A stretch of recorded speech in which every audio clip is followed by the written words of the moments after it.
विवेक, स्वागत है आपका ईटी नाउ स्वदेश पर। अपना समय देने के लिए आपका शुक्रिया। देखिए, सबसे पहले तो इकोनॉमिक इंडिकेटिव एक्शन एक बड़ा इवेंट कह सकते हैं, क्रेडिट पॉलिसी, और आज उस इवेंट के आने के बाद भी बाजार में हम देख रहे हैं एक रेंज में कामकाज।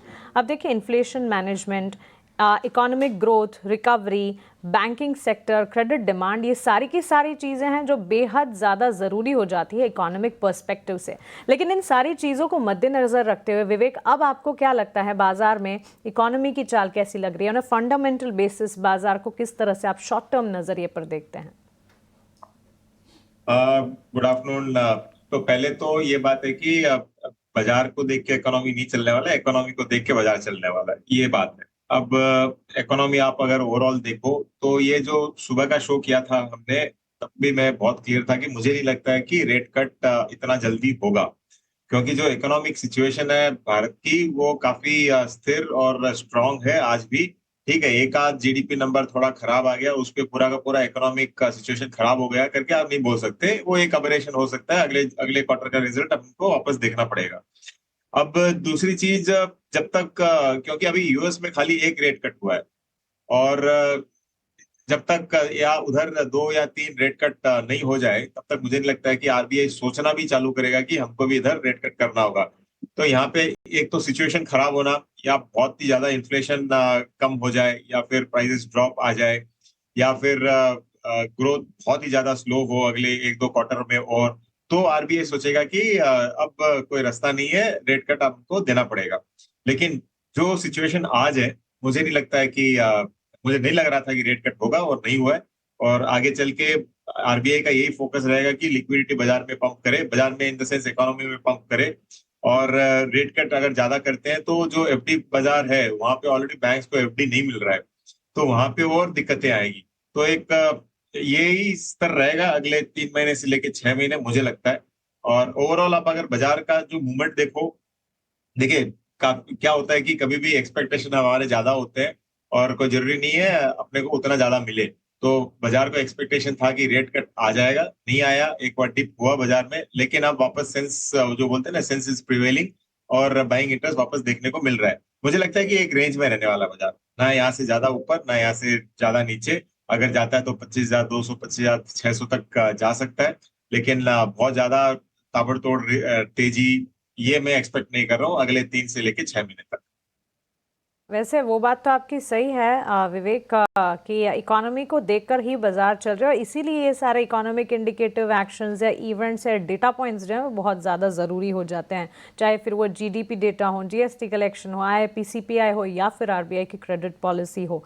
हैविंग सेड दैट, आपको क्या लगता है आरबीआई के इस डिसीजन को मार्केट पार्टिसिपेंट्स, चाहे फिर इन्वेस्टर्स हैं, कंज्यूमर्स हैं, रिटेल पार्टिसिपेंट्स हैं, ट्रेडर्स हैं, उन्होंने किस तरह से लिया और किस तरह से लेना चाहिए? कंजम्पशन थीम पर आपका भरोसा था, आप जब दिवाली पर हमारे साथ जुड़े थे तब कंजम्पशन थीम की बात आप कर रहे थे। Where do you think is the economy going, और कौन से सेक्टर्स पर अब यहां से नजर रखनी चाहिए फिर? देखिए, मुझे लगता है कि कंजम्पशन थीम, अगर देखो, उदाहरण के लिए मैं बोल रहा हूँ, समझ लीजिए एक सेगमेंट लेते हैं, व्हाइट गुड्स। आप उधर जाके सेल्स देख लो, काफी बहुत अच्छी नहीं तो एटलीस्ट खराब भी नहीं है, मतलब ऑन द एवरेज कंपनीज अच्छा परफॉर्म कर रही है। ये बाई रिकमेंडेशन नहीं है, लेकिन आप अगर स्टॉक्स लाइक वर्लपूल है, आईएफबी इंडस्ट्रीज है, ये सब आप उनके जाके नंबर्स देखो, स्टॉक ने बहुत अच्छा किया है, क्योंकि वहां पे कंजम्पशन पिकअप हो रहा है। अब अगर इसी रेट में अगर कंजम्पशन पिक हो रहा है, और काफी आजकल व्हाइट गुड्स भी उदाहरण के लिए लोग ईएमआई में लेते हैं, तो जो इंटरेस्ट रेट अगर कंफर्टेबल लग रहा है लोगों को, तो आरबीआई फिर जल्दी करेगा ही क्यों। और मैं तो बहुत बुलिश हूँ अभी भी कंजम्पशन पे। मुझे लगता है कि जो लेवल्स है यहाँ पे भी कंजम्पशन आगे चल के आपको अच्छा होते हुए दिखेगा। और रेट कट अगर फ्यूचर में होता है 3 महीने या 6 महीने बाद, तो ये कंजम्पशन और भी यहाँ से बेहतर होगा। तो मैं सबसे ज्यादा मुझे लगता है कि सेफ, मैं ये नहीं बोलूंगा कि बहुत ज्यादा रिटर्न्स उधर मिलेंगे, लेकिन सेफ मुझे लगता है कि banking and financial services sector है आज। आज चाहे प्राइवेट बैंक्स आप टॉप 5 ले लो, या फिर पीएसयू बैंक्स ले लो, दोनों में ही वैल्यूएशन कंफर्ट बहुत ज्यादा है। कोई रेट कट आता है आगे चल के तो आपको दिखेगा कि बैंक्स ने बहुत अच्छा परफॉर्मेंस करना चालू कर दिया, वैसे वैसी सिचुएशन आएगी। तो आपको डाउन साइड मिनिमल है, लेकिन अपसाइड में हो सकता है कि आपको डबल डिजिट रिटर्न्स अगले 1 साल में भी मिल जाए। तो बैंकिंग एंड फाइनेंशियल सर्विसेज पे मैं बुलिश हूँ। नेक्स्ट है फार्मा।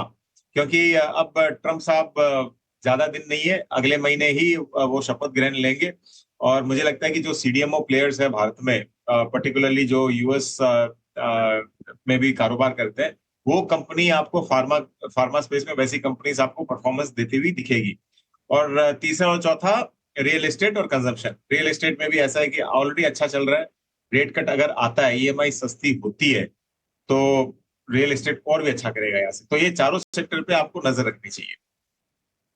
कंजम्पशन थीम पर भरोसा अब भी कायम है। इसके अलावा फार्मा, सीडीएमओ, इनफैक्ट ये बात भी सही है, इंडियन सीडीएमओ प्लेयर्स की अगर बात करें, क्लियरली ग्लोबल लीडरशिप की तरफ पहुंचते हुए आप नजर आ रहे हैं। उभरता हुआ स्पेस है और डिफेंसिव के तौर पर फार्मा भी खास तौर से बाजार को संभालता हुआ। इसके साथ ही backbone of the economy banks and financials पर भी खास तौर से नजर होनी चाहिए। सारे के सारे सेक्टर्स फंडामेंटल एक्सपर्ट्स के रेडार पर इस वक्त नजर आते हुए।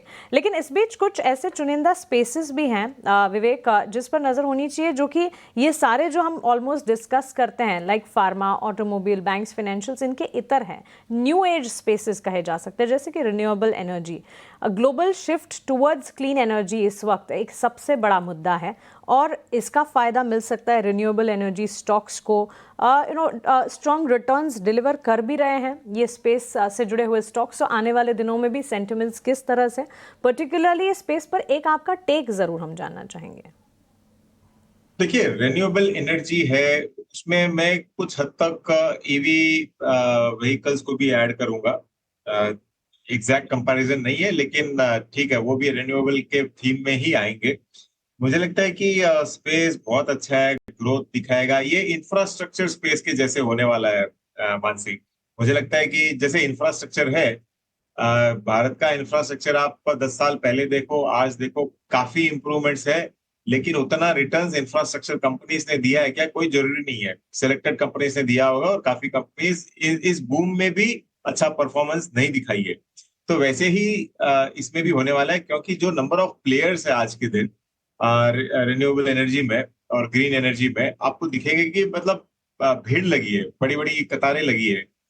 तो इतना जब कंपटीशन होगा, तो फिर कंपनीज कितना बेनिफिट कर पाएगी, कोई कौन सी कंपनी उसका पूरा, मतलब जो बोलते हैं ना, मिल्किंग द कव, वो सबसे ज्यादा कौन सी कंपनी बेनिफिट करेगी, ये टाइम बताएगा। लेकिन इसके लिए आपको बहुत बहुत स्टॉक स्पेसिफिक और ज्यादा होमवर्क इधर करना पड़ेगा। ये नहीं है कि रिन्यूएबल में कुछ भी ले लिया और वो बढ़ जाएगा, वैसे नहीं होने वाला है। तो स्पेस अच्छा है, ग्रोथ देगा, लेकिन हर स्टॉक नहीं ग्रोथ देगा।